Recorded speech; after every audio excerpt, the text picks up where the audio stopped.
Hello guys, तो स्वागत है आप सभी का पीएस एक्सप्लेन चैनल में। तो लास्ट एपिसोड में हमने देखा था लिसा और लिनियन फाइट करने के लिए एक बर्फ से घिरे हुए एरिया में आगे होते हैं और चारों तरफ से लिसा ने उस एरिया को घेर दिया होता है ताकि उन लोगों की फाइट को कोई भी न दे सके।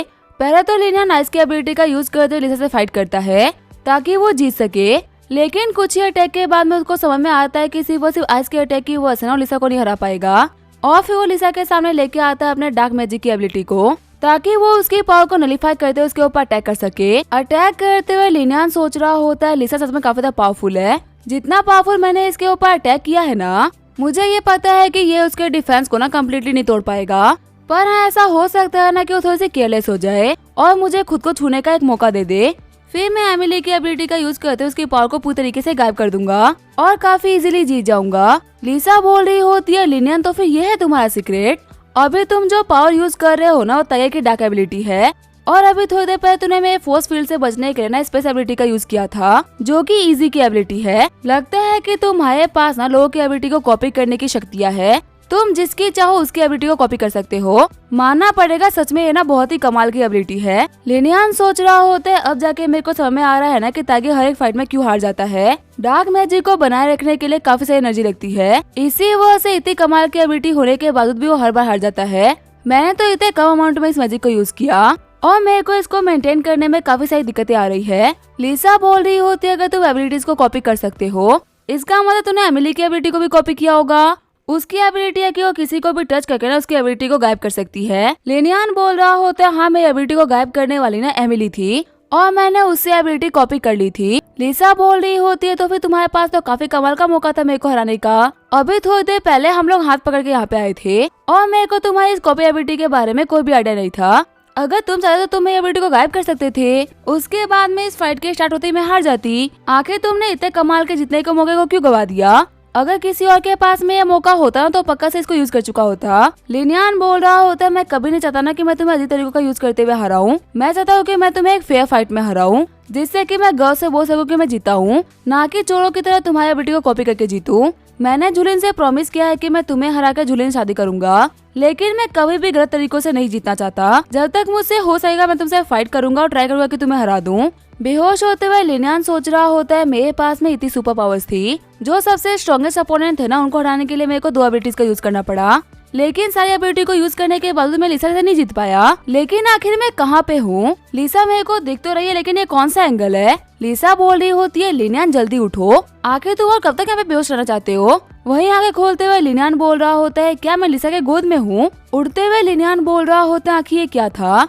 सच बताओ आखिर तुम कौन हो? तुम पक्का झूली से तो नहीं हो सकती, वो कभी भी मुझे अपने गोद में नहीं सुलाएगी। लिसा बोल रही होती आखिर तुम इतने शॉक क्यों हो रहे हो? तुम हो तो मेरे हस्बैंड ही ना। तुम यहाँ पे फाइट करते करते बेहोश हो गए थे और तुम्हारे सर को ना बर्फ पे रखते हुए मेरे को अच्छा नहीं लग रहा था, इसी वजह से मैंने तुम्हारे सर को अपने गोद में रख लिया। इसमें अजीब ही क्या है? हाँ, तुमने जो प्रॉमिस किया था ना उसमें तुम फेल हो गए, तुम मुझसे हार चुके तो अब तुम क्या करोगे? तुम अब जुलिन से शादी तो कर नहीं सकते। लिनियन बोल रहा होता है हाँ, मेरे को पता है कि मैं हार चुका हूँ, लेकिन मैं गिव अप नहीं करने वाला।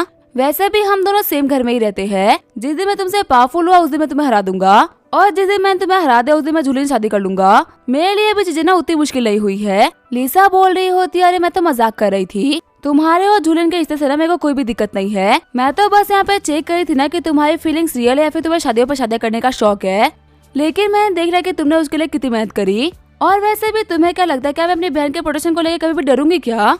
वो मेरी छोटी बहन, उसको प्रोटेक्ट करने के लिए मैं अकेले ही काफी हूँ। मैं बस चेक करी थी कि उसका होने वाला हस्बैंड एक अच्छा इंसान तो है, और हाँ मैंने तुम्हें अप्रूव कर दिया है। लिनियन खुश होते हुए बोल रहा होता है क्या तुम सच बोल रही हो? लिसा बोलती है हाँ, लेकिन इसकी एक कंडीशन है, तुम जुलिन से अभी शादी नहीं कर सकते, क्योंकि अभी हम दोनों के ऊपर ही ना एक बहुत ही बड़ी दिक्कत आ रखी है। तुम्हें तो पता ही है ना कि जो क्राउन प्रिंस है वो कितना बड़ा कमीना है, और क्योंकि वो एल्डेस्ट प्रिंस है इसी वजह से वो कभी न कभी तो एम्परर बनेगा ही। और अगर सच कहो तो उसके एम्परर बनने में सबसे बड़ा खतरा लिन फैमिली और हमारी झाओ फैमिली को है, क्योंकि हम लोगों ने कभी भी उसको सपोर्ट नहीं किया, इसी वजह से वो हम लोगों से रिवेंज लेगा। मैं ये तो नहीं जानती कि तुम्हारे और उसके बीच में क्या दुश्मनी है, लेकिन मुझे ये पता है कि तुमने उसको बहुत बार सबक सिखा रखा है और कहीं से भी वो तुमको पसंद नहीं करता, यहाँ तक कि उसे तुम्हें मरवाने का भी ट्राई कर रखा है।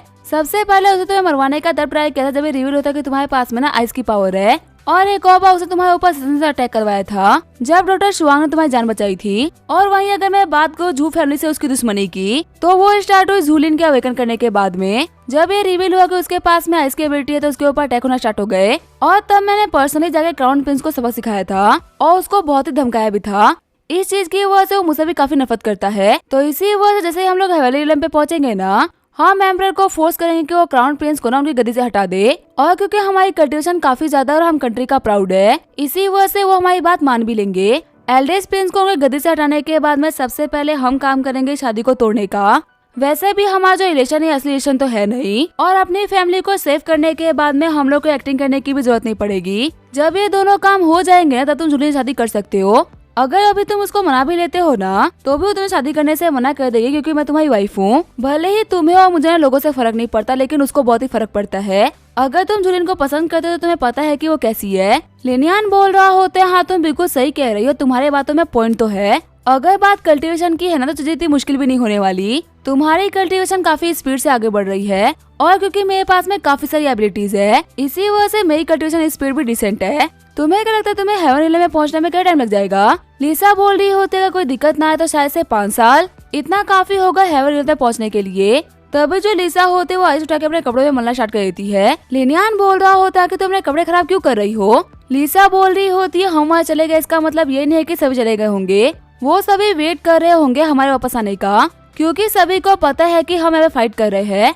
और अगर मैं ऐसे में वहाँ पे ऐसे ही जाऊंगी ना, तो पक्का है सभी को पता चल जाएगा कि तुम हार चुके हो। इसी वजह सभी को दिखाने के लिए कि ये फाइट बराबरी की हुई थी, मैं यहाँ पे खुद के कपड़े खराब कर रही हूँ। लिनियन सोच रहा होता है कि मुझे ऐसा क्यों लग रहा है कि मेरे को इनडायरेक्टली वीक बोल रही है, क्योंकि मैं इसके ऊपर एक भी स्केच नहीं डाल पाया। चलो कोई बात नहीं, मेरी इज्जत बचा रही है। वही सीन चेंज होता है, मरीना का सीन दिखाया जाता है। जूलिन को देखते हुए मिंगी बोल रही होती है लिनियन ने बोला था ना कि वो एक और शादी करने वाला है। जितना जूलिन लिनियन को जानती है ना, इसको पक्का से पता होगा कि आखिर लिनियन कैसे शादी करने वाला है। वैसे एक सेकंड रुको, इसको पता होगा या फिर ऐसा हो सकता है ना कि ये खुद ही वो हो, क्योंकि लिनियन अपने वाइफ से ज्यादा क्लोज ना जूलिन के है। इन दोनों का रिलेशन देखने में ना काफी ज्यादा अच्छा लगता है। जितने भी लोगों से लिनियन करीब था ना, उससे तो उसने ऑलरेडी शादी कर ली है।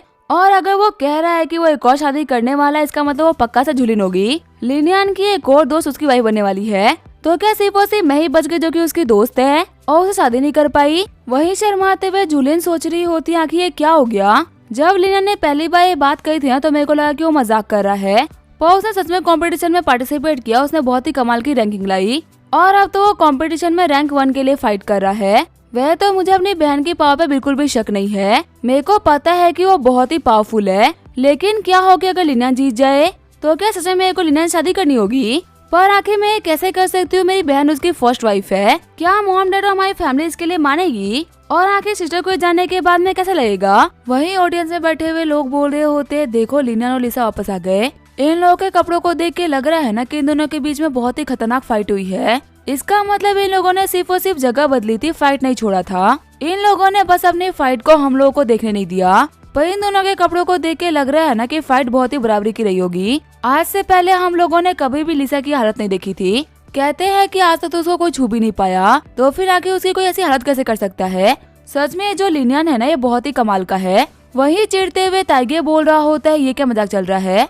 लिसा ये कपड़े बता रहे हैं कि उसके बॉडी के ऊपर टैक्स लगे हैं, लेकिन हमको ये पता है कि जिस लेवल पे लिनियन है ना, वो लिसा के बाल तक को नहीं छू सकता, तो फिर आके उसने अपने कपड़ों पे सब कुछ क्यों लगाया है? लिनियन बोल रहा होता है, बता इसी वजह से तो लोग फाइट करने के लिए कहीं और गए थे, वरना अगर ये लोग यहाँ पे फाइट करते ना, तो लिनियन की रियलिटी सभी के सामने आ जाती। लिसा ने पक्का से अपने कपड़ों को जानबूझ के खराब किया है ताकि वो लिनियन की बराबरी की दिख सके। चाहे कोई कितना ही क्यों ना बोले, लेकिन मुझे बिलीव ही नहीं है कि लिनियन लिसा की बराबरी कर सकता है। रेफरी बोल रहा होता है, तुम दोनों को देख के लग रहा है कि तुम दोनों ने फाइट तो करी है, क्या मैं जान सकता हूँ कि फाइट का रिजल्ट क्या निकला? लिसा बताती है कि हम दोनों के बीच में टाई हुआ है, दोनों में से कोई भी इस फाइट को नहीं जीत पाया।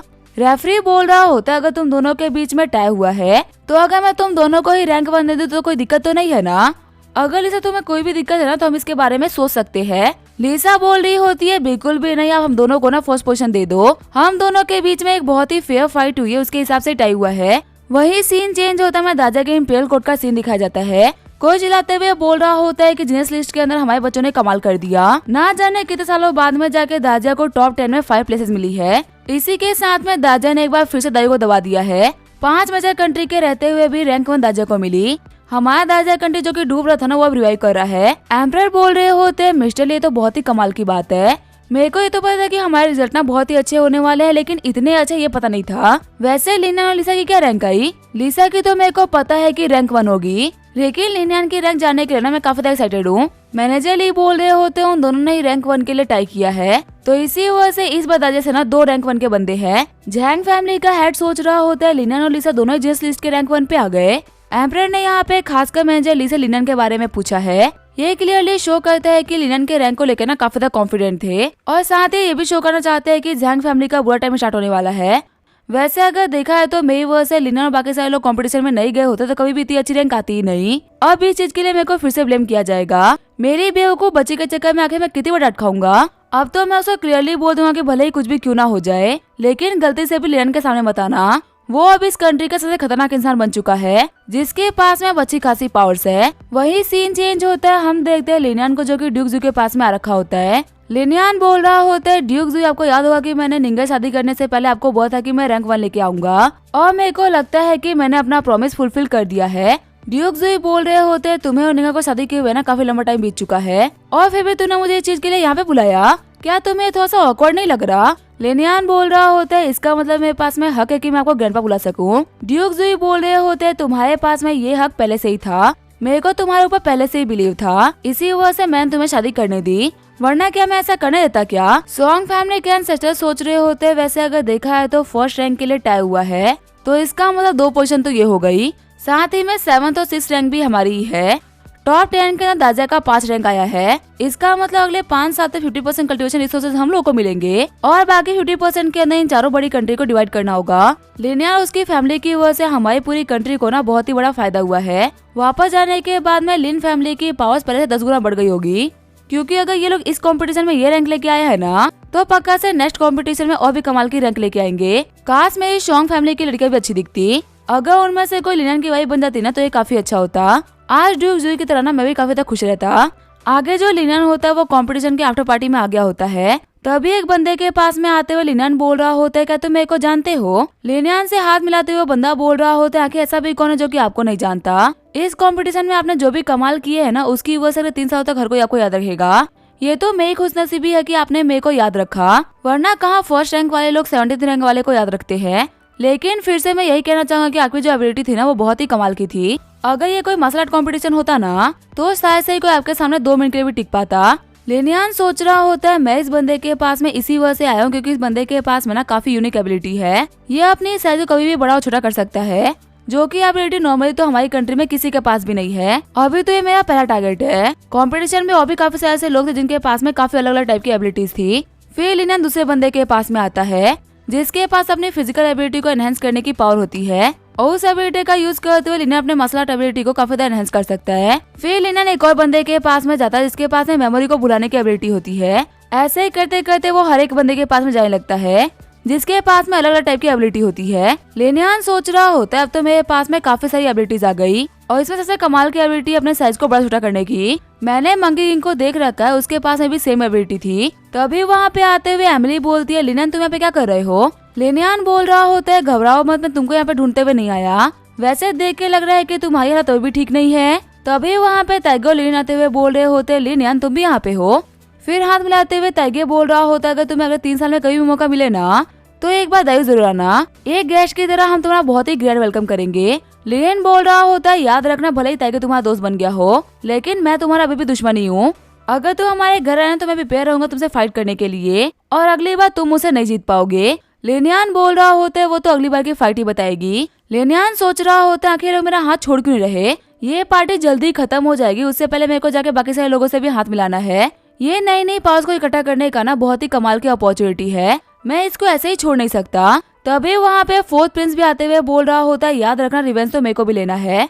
हम देखते हैं 4th प्रिंस अपने हाथों में 3 युवा लेवल क्रिस्टल छुपा रखे होते हैं। 4th प्रिंस बोल रहा होता है, मेरे पास अभी इतना ही था, बाकी जितने भी क्रिस्टल उधार है ना मैं तुम्हें धीरे धीरे करके वापस कर दूंगा। लिनियन सोच रहा होता है, 4th प्रिंस ना बहुत ही भरोसेमंद इंसान है, अपना काम निकलने के बाद बिना ही मेरे को नहीं भूला। वही जो नताशा होती है वो लिनियन के सारी वाइफ से मिल रही होती है। नताशा बोल रही होती है मेरी दोस्त किनवान, पता नहीं हम लोगों को फिर से मिलने का मौका कब मिलेगा। किनवान बोल रही होती है नताशा अगर तुम चाहो तो तुम हमारे साथ में आ सकती हो। नताशा बोल रही होती है क्या तुम सच बोल रही हो।